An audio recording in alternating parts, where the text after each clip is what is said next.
Hey everybody, what's up? This is Jack with SGTV. For those of you who are returning viewers, I just want to take a minute and on behalf of Spy and myself say thank you for the continued support for the channel. We have seen a lot of growth since earlier this year when we started. If you're new here, Spy Pie Gaming TV highlights games, industry news, and events in the gaming community. If that sounds interesting to you, go ahead and join the community we're building here by subscribing to the channel. Smash that subscribe button and make sure the bell icon is turned on. That way you're notified whenever we drop new content each week. Our current schedule is Monday, Wednesday, and Friday, and for the last few weeks, I said this in a previous video, we've been able to provide content all 5 days, Monday through Friday. Taking the weekend off, you know, everybody deserves, a day off here and there. Anyhow, today's video is going to be another entry in the Dungeon Guide series. Today we're going to be running Elden Hollow 1. So for anyone who does not know, Elden Hollow 1 is located in the center. Here, hold on. Let me do it this way. Alright. Elden Hollow 1 is located in the center of Grahtwood. Basically in the city of Elden Root. So that, wow. Alright, there we go. My computer's being laggy here. Anyway, so it's, what you would do is, if you wanted to walk up to the front door of it like I am, you would take the Elden Root Way Shrine inside of Grahtwood, and you just kind of follow the road around and walk up to the dungeon. There are several ways that you can get into a dungeon in ESO. This is one of the ways.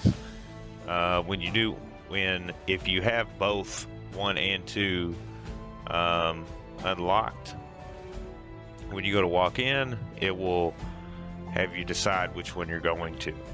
The other way is to go into the dungeon finder, and you can get into it a couple of ways actually. You can queue random normal or random dungeon, or random normal or random veteran. Excuse me. It's not guaranteed that you'll get it. You can also go to specific dungeons like I have and just queue right into it. You would click that and click join queue. This would be primarily if you were running, if you got it, let's say for an Undaunted Pledge, or if you were wanting to queue directly into the dungeon to farm some of the sets that can be found here. The other way is to go to a way shrine and travel directly into the dungeon. You could actually fast travel. Let's see here. Set items. There are several set items in here. Alright. So, I will have to look up because I don't remember off the top of my head. I believe it's Chokethorn. Is the monster set in Elden Root 1, or Elden Hollow 1, sorry. I will make sure that I double check that and leave it in the comments down below. The other sets you have are, you have Barkskin, which is your medium set. It gives you 1136 maximum health, 121 stamina recovery, 1401 armor, and the 5-piece bonus reduces the duration of immobilizations and snares applied to you by 50%. When an immobilization or snare is applied to you, you heal for 1615 health and restore 808 stamina. This effect can occur once every 5 seconds. And then the light set is the Light Speakers set. It is for the 2-piece, adds 618 critical chance, which would be both spell and weapon crit. The 3-piece set gives you 1032 maximum magicka. The 4-piece is 121's weapon and spell damage, and the 5-piece adds 565 weapon and spell damage to your restoration staff abilities. So, that would be, it seems like a very situational set. If maybe you were running some sort of, I don't know, hybrid setup and you have a resto staff on your back bar, this might not be too terrible. I don't know if I would run it or not, but, you know, it does appear to only have a restoration staff, which I guess kind of makes sense. Anyhow, and then your heavy set is the Undaunted Bastion, which the 2-piece bonus is 1136 max health. 3-piece and 4-piece bonus are both 1401 armor, and the 5-piece bonus, when you use a taunt ability while you are under 75% health, you gain a damage shield that absorbs 13,305 damage for 6 seconds. This effect can occur every 10 seconds. As always, I will make sure that I get all this information down in the description of the video. I will double check and make sure, because it's been a little bit since I've run these on veteran. I'm gonna assume one of the two I haven't run on veteran because I would have the mask or helmet. Anyhow, so we'll go ahead and get right to it and get my camera back up here. I can't play that close to my character. Anyhow, if you have seen me solo these dungeons before, then you know that I bring along the companion. That is ideally what the companion system is for. So, alright, this is what it looks like. Elden Hollow 1, Ancient Remains. Elden Hollow 2, Consuming Darkness. So, you'll be presented with this if you have both unlocked. Alright, so Elden Hollow 1. Most base game dungeons are not too rough when you play them on normal.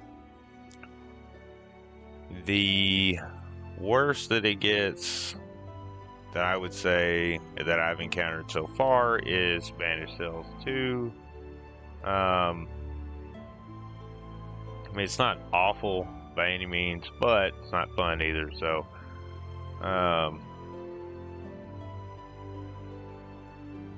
anyhow,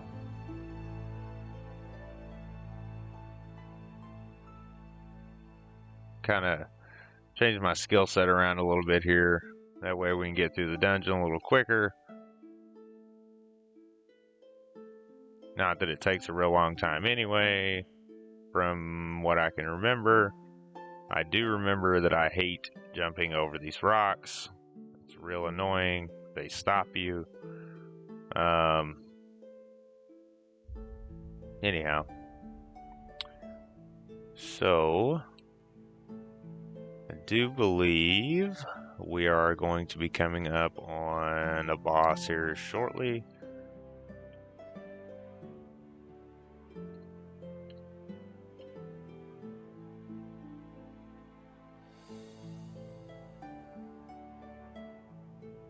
And there we go. Alright.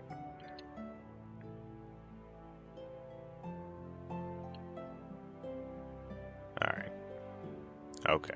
I thought I unsummoned my companion there for a minute. That's my fault.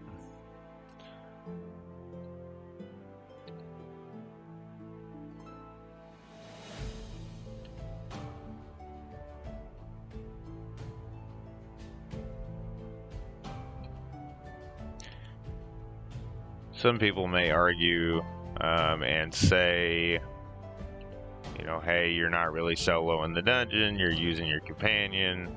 I would say that's actually realistically the point of the companion system is so you can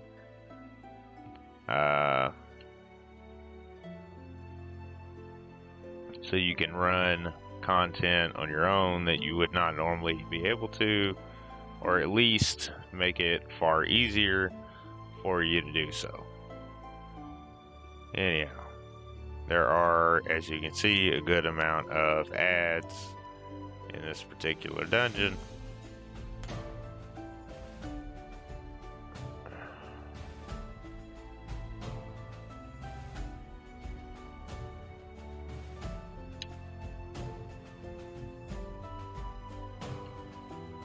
I will say that you should not base my run and your run. You should not compare the two. I'll say that because I'm a little tankier than most, and that's on purpose because I play a tank. Now, that being said, I'm not the most optimized tank, but you're gonna have a hard time killing me.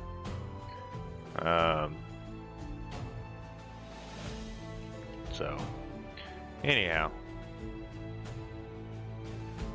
if you are having a rough time doing this, go ahead and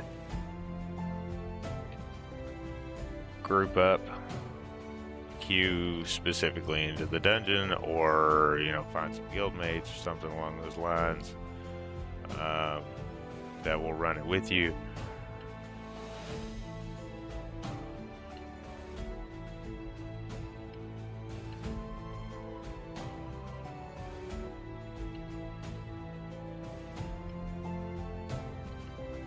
Alright, so first boss.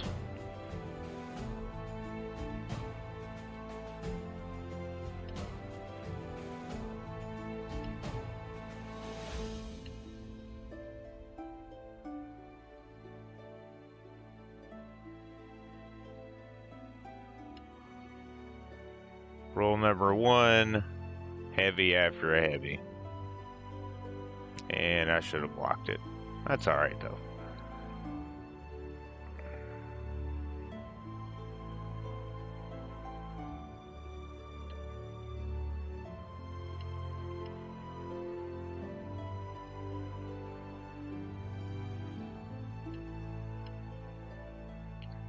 Heavy after a heavy is another way of saying when the boss heavy attacks, you go ahead and heavy attack. That way, you can manage your resources a little better. See, heavy, now I heavy.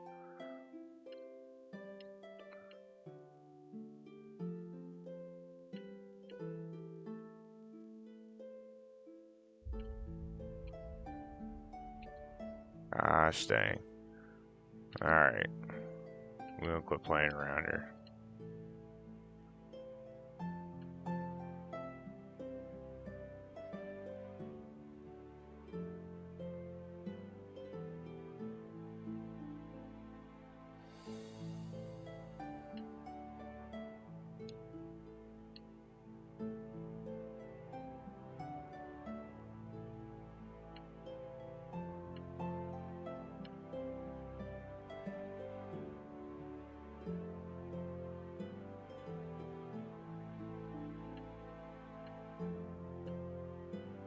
Sorry for all the silence. It's a little difficult to talk and play sometimes. Alright. Akash, gra-Mal. So this boss is fairly simple as far as mechanics go, as long as the tank can block when required to. The tank, if you're running in a group, should hold a taunt and keep the boss facing away from the group. As long as that happens, everything should be fine. Healers and DPS should stand behind the boss and stay close. Do not run around the room like a headless chicken. It will not help. So, the boss's abilities are Cleave. She cleaves in a frontal AoE in the shape of a cone. The tank should block this and hold her still, making sure she does not face the group with this attack. It knocks back and can make things possibly messy. Whirlwind, which excuse me, these first two abilities you should have been able to see. Whirlwind, occasionally the boss will spin her weapon around her head, making a whirlwind like AoE. Anyone caught in this small damage circle will take damage per tick. Just simply stay out of it. Everything should be good. No need for spinning around, just stay out of it. The tank can stand in it if blocking, but there's really no need. Simply hold the taunt, keep her still. This ability is usually followed by a heavy attack, which can and should be blocked. Jump is another one, which we didn't really see because I didn't get too far away from the boss, but if you decide to start running around the room for no reason, when somebody gets too far away, she will randomly jump at players and land on their head, or just jump at a player. So don't run around, stay close to the boss, and this mechanic will never happen, like it didn't in this particular fight. It is designed to keep up group coordination, and messy groups are going to have a problem here. So, anyhow, that was Akash, gra-Mal. So, let's see here. Oh, look at that. There's a friggin' ad we didn't kill. Alright. I do believe... Yep, I was right. Alright, Ancient Spriggan.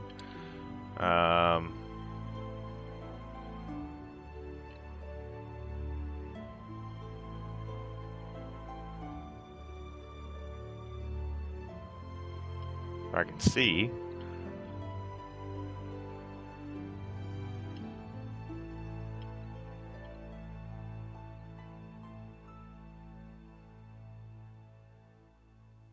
I turn around here. There we go. All right. So the Ancient Spriggan is not really any threat. Kind of, I mean, as fast as it died, it's kind of funny that it's considered a boss due to its low damage and low health. However, it is one, so we're going to go over it. Minions, which were the ads. When I entered the room, you notice that there are several ads with her. Smaller Spriggans should be pulled together on top of the boss, turned away from the group. There are a few basic light attacks that they attempt to pull off, and heal every now and then, which can be interrupted. However, these can be killed very fast. Just burn them down with AoE. Heal, she will occasionally try to heal herself, or the ads, if they last long enough. And this is a channeled effect, which is easily spotted by her raising her hands. It can be interrupted to prevent her from doing so. Apart from the above, she has a very weak light attack, should be turned away from the group and burned down on the spot. I mean, I got rid of her pretty quickly on my own. It shouldn't be too bad. Some of the ads can be considered harder than this boss, really. Until Elden Hollow 2. So, anyhow, that was the ancient Spriggan. So, alright, let's move on. You'd be kidding me. I can't stand Chokethorns. They're about as annoying as Clan Fears. Yes, I'm aware fully that I'm running a Clan Fear.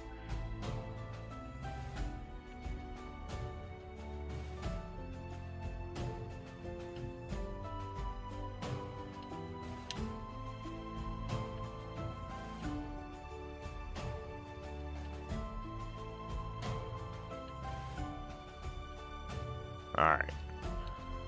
There's a good amount of ads in this dungeon. Trash mobs, however you want to say it. We could probably run past them. I'm not gonna, just because, really. I really should probably consider playing a little closer to my character, but it bothers me a good amount doing so. I don't know if anybody else is as excited as I am about the patch and the armory system, because I am definitely going to build a DPS orc,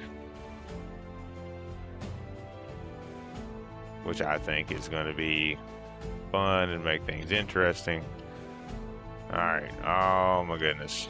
See, that's what I'm talking about.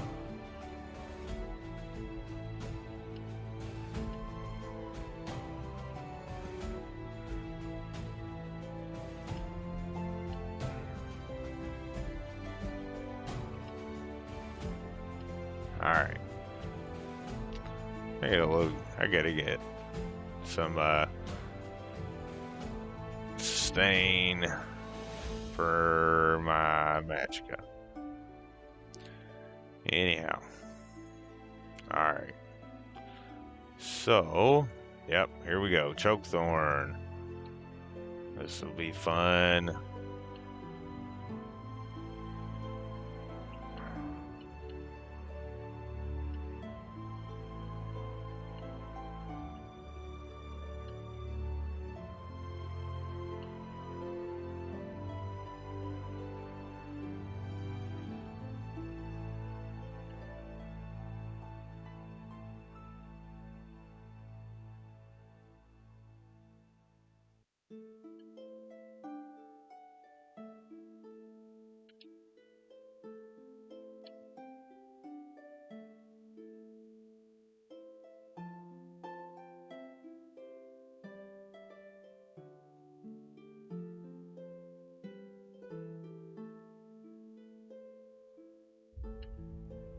Cut that healing out there. Alright.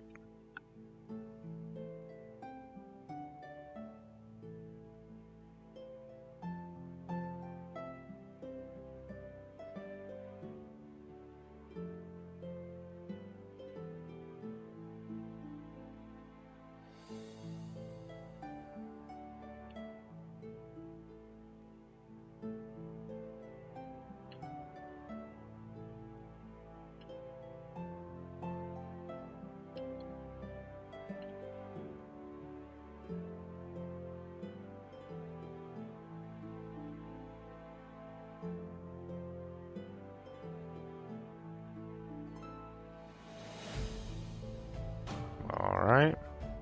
Does not want me walking away from it. That's fun.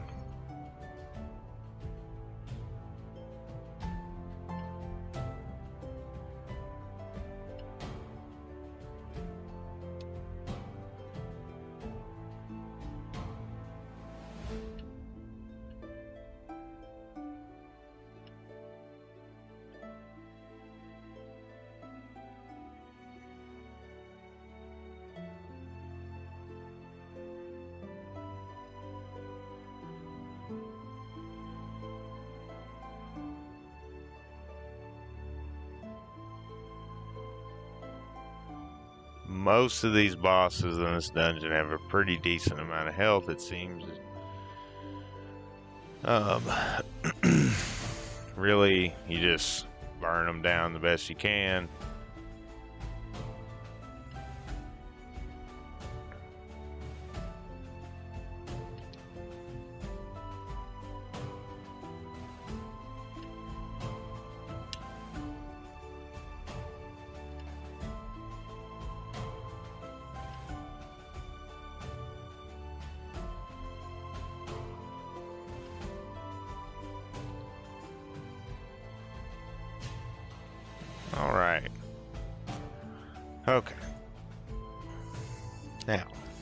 Chokethorn has some of the simplest mechanics. Can be very messy in groups that do not focus on it. The tank should be taunting the boss at all times and turn the boss away from the group, if you're in a group. The group should then circle fairly spread neatly around the boss, but close to it, because if not, you get pulled in. The tank needs to make sure that they're blocking the heavy attacks, which come occasionally during the fight, to avoid being knocked down. So, vine pull. This is why you stay close. If you are too far away from the boss, it will chain you in and you are somewhat stuck for a second. So, don't get too far away. This does minimal damage, but it's kind of annoying. It should be avoided if possible. This, followed by the burst AoE mechanic, can be a problem, so don't run around the room. Just stay close unless mechanics mean you have to move. Burst. Every few seconds, Chokethorn will bury itself in the ground, and a very large AoE will spread from the center of the room. This is when you need to pay attention and get out of it. As soon as it's over, get back close to the boss again. Otherwise, you might get chained. It can deal a decent amount of damage to a non-blocking, non-shielded DPS or healer. Take around 90% of your max health from you. In veteran mode, maybe not so much, in normal, but it's definitely a mechanic you need to pay attention to. So, the mechanics are fairly simple.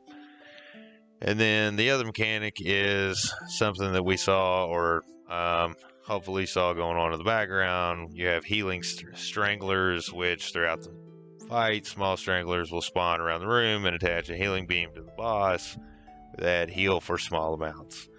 They can be interrupted, preferably killed. Be sure to get back in position once you do kill one to prevent the boss pulling you in with its spines. Sorry. Excuse me. It's that time of year, and allergies and sinuses are kicking my butt, and you know what? That's really just a poor excuse. I have allergy problems all the time. If you have a low DPS group and you don't kill these healing stranglers, or stay on interrupts, you may get overwhelmed with these, and it could be a very long, very hard boss fight. So, yeah, just, the boss got a good amount of health anyway. Stay on the healing that happens. Don't let it get out of control. Sorry, I had to take a drink. Otherwise, you're going to be at it for a little while. Alright, let's move on here. And there we go. Lit. Everything that jumps is like the most annoying thing in the world to me.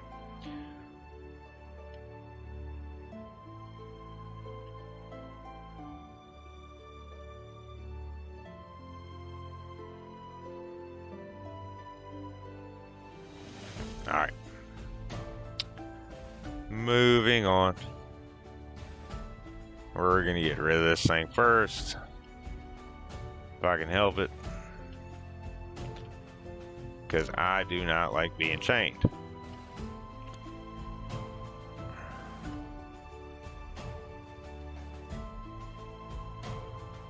Alright. Let's see here. Okay, where is the boss?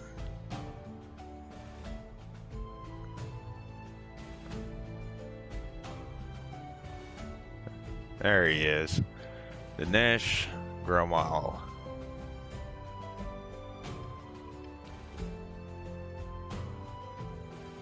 Hey. Let's get it back over here. There we go.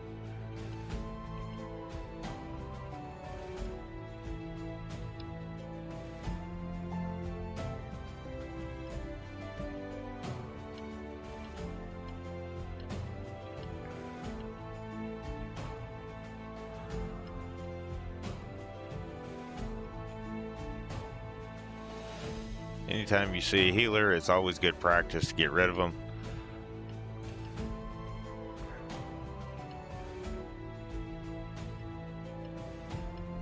Alright.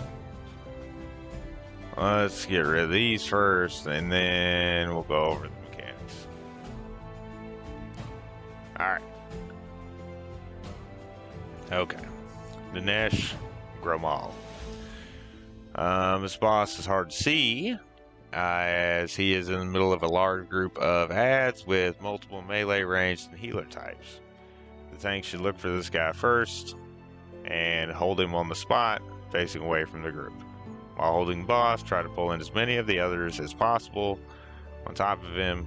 That way you can just burn him down with AoE. Don't run around the room, let the tank control the targets before they get out of hand.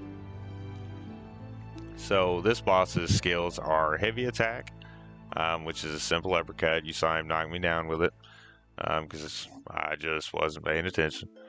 And it's fine for even a DPS to block, because it really doesn't do that much damage.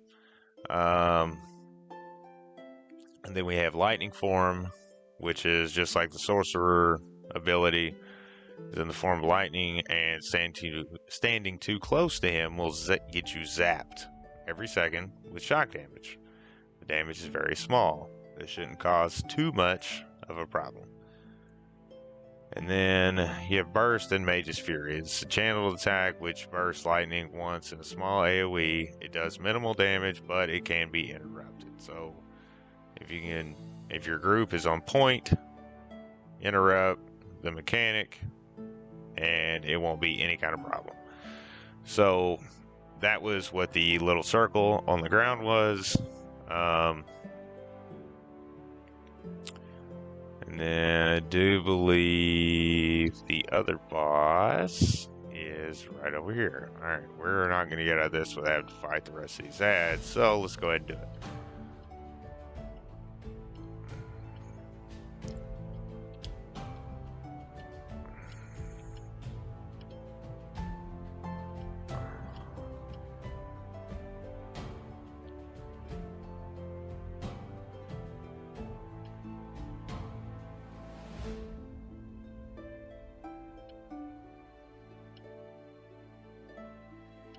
There we go.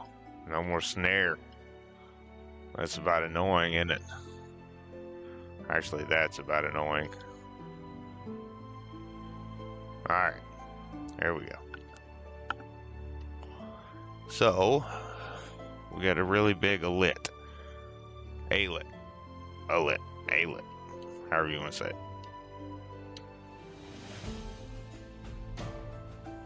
Burn them down. Just burn them.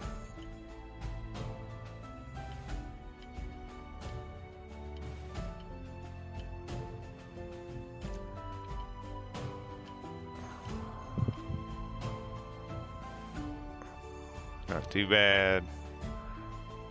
Leafseether doesn't have a whole lot of health, so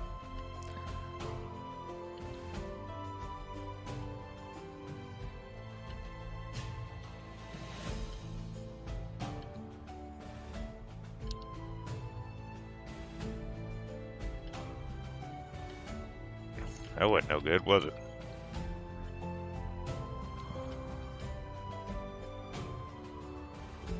Alright. Next boss down. Let's see here. Okay. Leafseether is just a big alet in the dungeon. It's a big dinosaur looking boss with some very simple mechanics. You got one little buddy with him, and the tank should taunt both and simply hold them together facing away from the group, and the group can stand behind them and burn them down. So the abilities are Bite, an extremely weak attack which the tank can withstand without even blocking, however can be problematic if too many hit a DPS or healer. Keep the boss turned away from the group if you're the tank,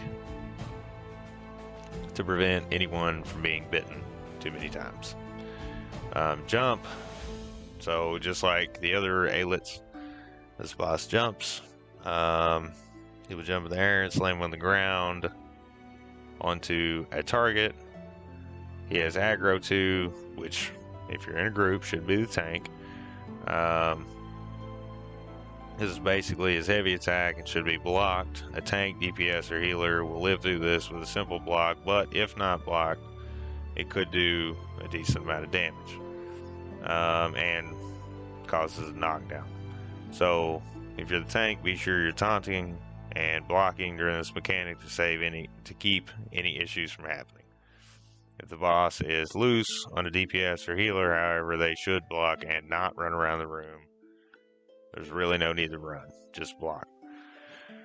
Alright, so the last is Breathe and Bite.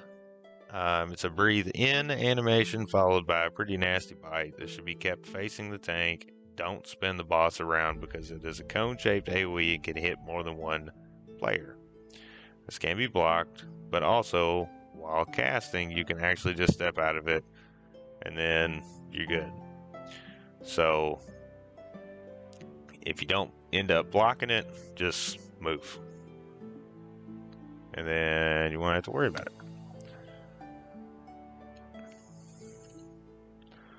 I know, I said he had one buddy with him. That's not true.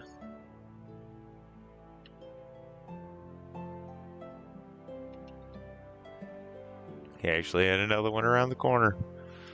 A couple of them.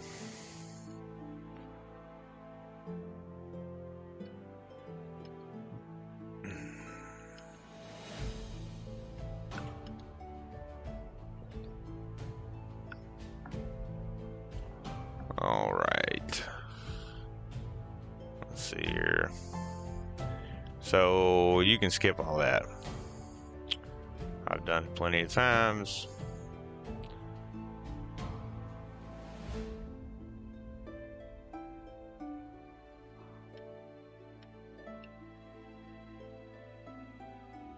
Come on now.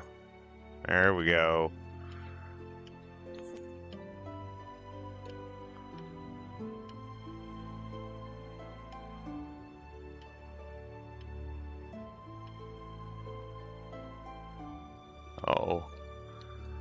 Oh, get out of there. Alright, she's got an AoE. You want to stay out of that. I actually ran this on the veteran here recently, and guy kept dying.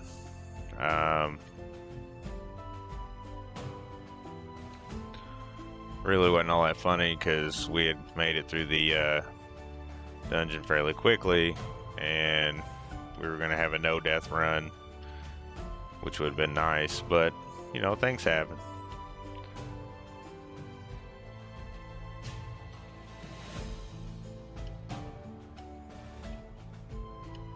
I will say this, whenever you solo a dungeon, you want to bring some AoE, pack some AoE with you.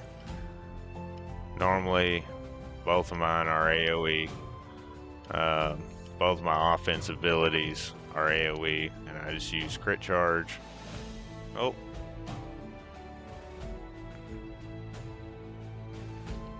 Here's why you need AoE.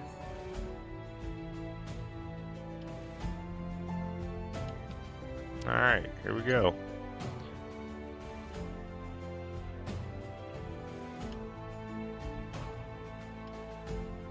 Just stay out of that if possible, which it's very possible, but you know,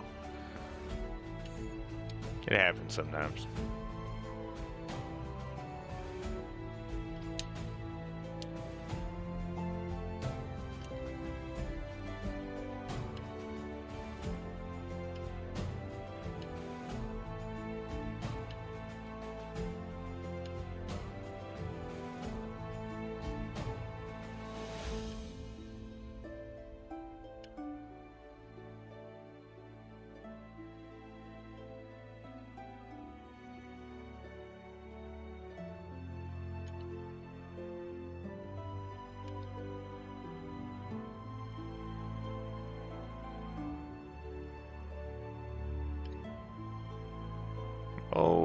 pulled in anyway. I guess I didn't move fast enough. Oh well.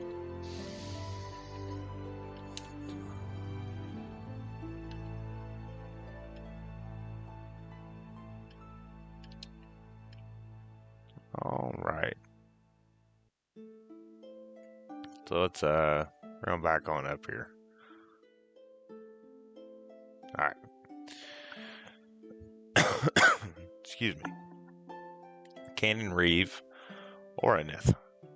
Final boss in this dungeon can be quite challenging. She has a lot of health and does a lot of damage if you're not paying attention. She can be taunted and held on the spot, but a lot of mechanics will individually target other members of the group, so coordination is key.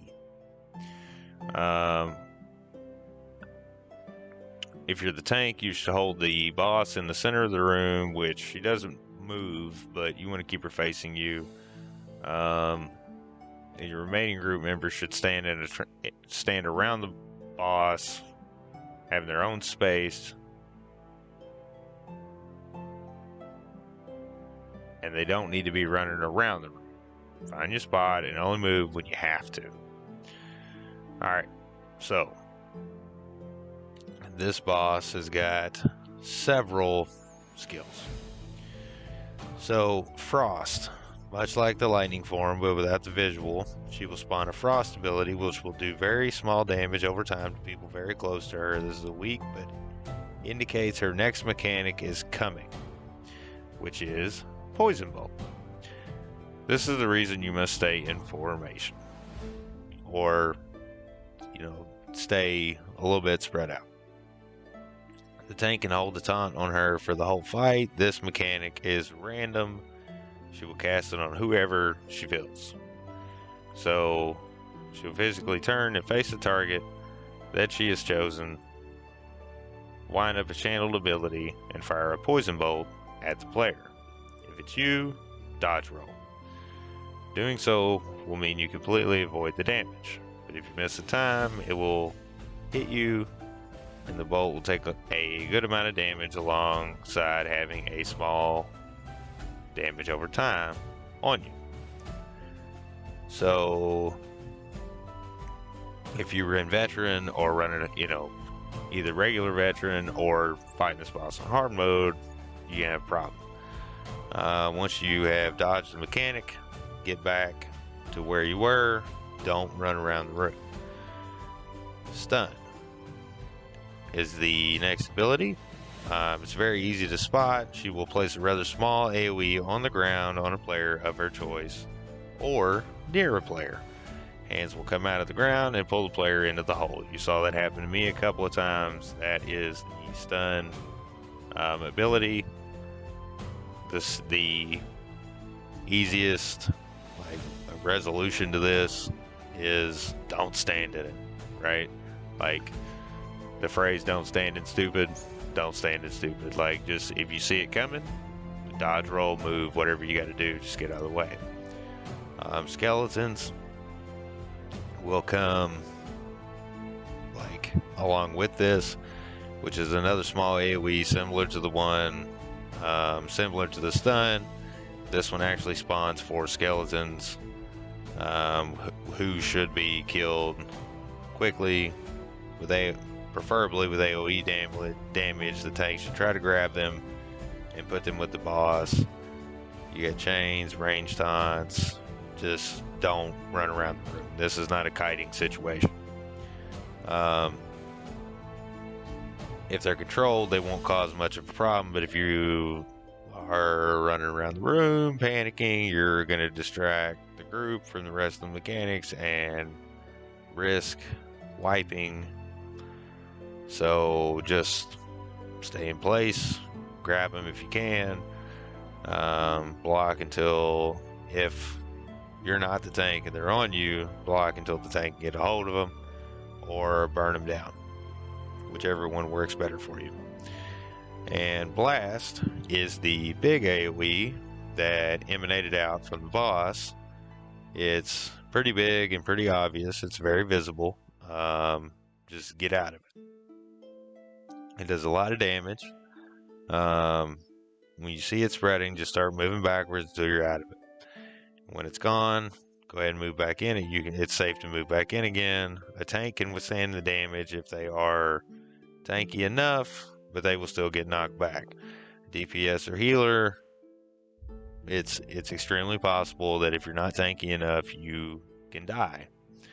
So pay attention for this particular mechanic. So that is it for Elden Hollow 1. I will make sure that the sets and everything get put in the description of the video, and I will timestamp all the boss fights so that way you can jump straight to it if there's one you're having a particular problem with.